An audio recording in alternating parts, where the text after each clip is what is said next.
কথায় কথায় কিছু মানুষের অভ্যাস আছে, গালি দেয়, আক করলেই গালি দেয়। স্বাভাবিক কথাও গালি ছাড়া কইতার, আর গালি দিয়ে আবার হাসে। ওমা কেউ গালি দিলে আর এইটি কথার কথা, আস্তাগফিরুল্লাহ, গালি এটা কথার কথা? অপরের মা নিয়া বোন নিয়া আপনি যা তা বলে ফেললেন, চি চি চি। ছেলেরা তোমাদেরকেও বলি, এ সমবয়সী বন্ধু, তোমার বন্ধু, সে একসাথে চলো, সে পট করে তোমার মাকে একটা গালি দিছে, তোমার বোনকে নিয়ে একটা বাজে কথা বলে দিছে, তুমিও হাসি দিলা, তুমিও নির্লজ্জ, সেও নির্লজ্জ। আত্মমর্যাদা যদি থাকে তুমি তার জুতা দিয়া বাড়ি দিবা, জুতা দিয়া।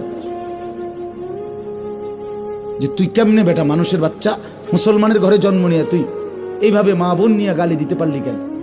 কেমনে বললি? হাসতে হাসতে মানুষ গালি দেয়, এটা কথা হইল কোনো?